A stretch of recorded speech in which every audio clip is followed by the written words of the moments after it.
गुना शिवपुरी लोकसभा से भाजपा प्रत्याशी ज्योतिरादित्य सिंधिया के बेटे महाआर्यमन सिंधिया अपने प्रचार प्रसार के दौरान लोगों से जुड़ने के लिए हर दिन कुछ अलग कर रहे हैं।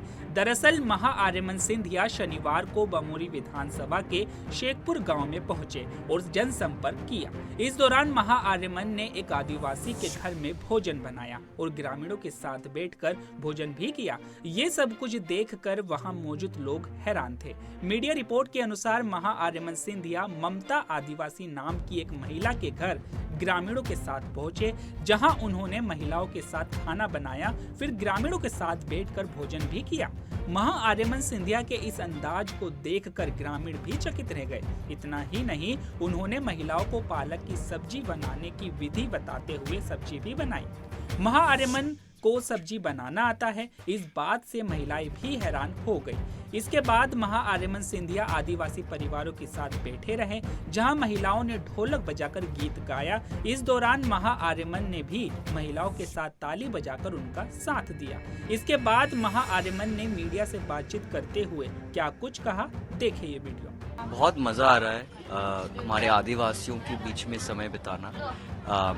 अभी आज शाम को हम साथ में चर्चा कर रहे थे, उनके क्या मांगे शिकायत हैं। उसके साथ साथ हम आराम से बैठ के गीत गा रहे थे और फिर हमने निर्णय लिया कि चलो साथ में भोजन भी खा लेते हैं। तो हम यहाँ बैठ के सबके साथ भोजन बना रहे हैं ताकि हम सब साथ में बैठ के शाम को खाना खाएं।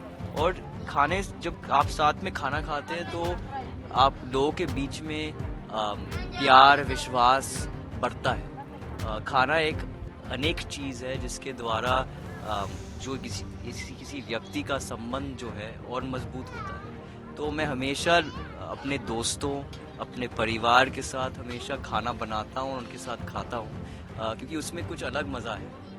वैसे आप पसंदीदा खाना कौन सा है दोस्तों के साथ बनाते हैं और आज इन आदिवासियों के बीच बनाया है आपने? तो अब आज ये मेरा मनपसंद है पालक और आलू की सब्जी और ये कुरुम भिंडी जो है क्रिस्पी भिंडी। तो आज हम ये बना रहे हैं। लेकिन आपने पहले मुझे पूछा था मेरा मनपसंद खाना क्या, जब मैं घर वापस आता हूँ तो ये वरण वाला दाल। तो अगले बार हम आपको वरण वाला दाल खिलाएंगे, ठीक है। ये मराठा दाल होता है, अलग दाल होता है। और उसके साथ साथ वो यही भिंडी, थोड़ी सी अचार और चावल और घी। आदिवासियों के साथ आपका काफी समय गुजर रहा है जी। तो किस तरीके से देखते हैं इसको? मुझे बहुत मज़ा आता है लोगों के बीच में, चाहे आदिवासी हो चाहे कोई और हो, लोगों के बीच में बहुत मज़ा आता है उनको जानना पहचानना समय बिताना।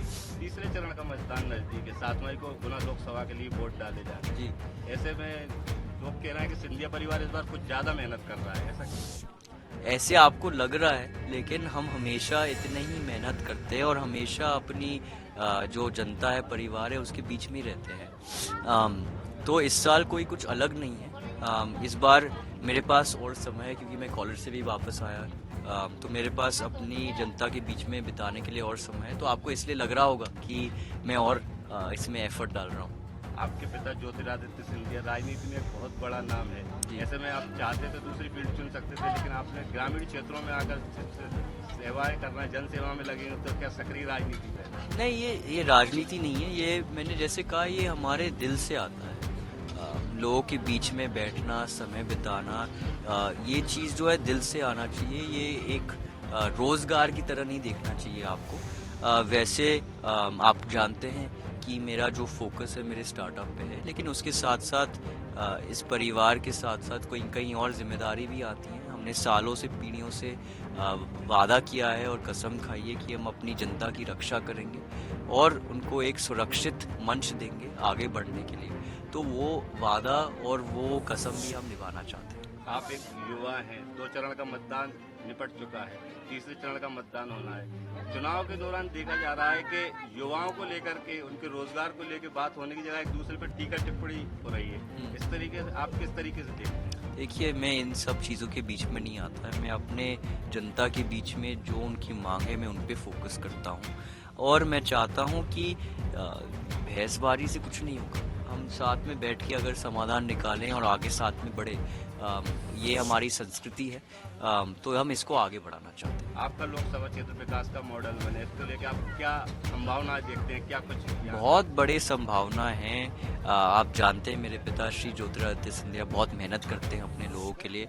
उसके साथ साथ हमारे प्रधानमंत्री श्री नरेंद्र मोदी के नेतृत्व में वो काफ़ी काम कर रहे हैं और कितने योजनाएं निकाल रहे हैं। तो हम चाहते हैं कि हमारी जो जनता है सारे योजनाएं की लाभ उठाए और सारे फायदे उनको मिले, तो हम उस पर फोकस करना चाहते हैं। उसके साथ साथ आपने कहा कि रोज़गार, तो हम उनको और रोज़गार दिलवाना चाहते हैं। ग्रामीण स्तर पे हम फैक्ट्रीज, इंडस्ट्रियल जोन खड़ा करना चाहते हैं ताकि हमारे बच्चे को अच्छे मौके मिलें आगे जाने के। आप खेल से भी जुड़े हुए हैं, क्योंकि क्रिकेट से जुड़े हुए हैं, आप खेलते भी हैं, क्रिकेट खेलने का शौक है, तो यहाँ पर स्टेडियम की मांग युवाओं में काफ़ी लंबे समय से उठती आई है। जी, तो आप इस तरीके से अंतर्राष्ट्रीय स्तर का कोई स्टेडियम, देखिए स्टेडियम से पहले में स्पोर्ट्स कॉम्प्लेक्स, हम जो मेरे पिता से डिस्कशन हो रही थी, वो स्पोर्ट्स कॉम्प्लेक्स पे होना चाहिए। स्टेडियम तब आता है जब आपके पास अंतर्राष्ट्रीय लेवल या स्टेट लेवल प्लेयर्स हो। सबसे पहले आपको नीचे से ऊपर एक मंच खड़ा करना है, तो हम स्पोर्ट्स कॉम्प्लेक्स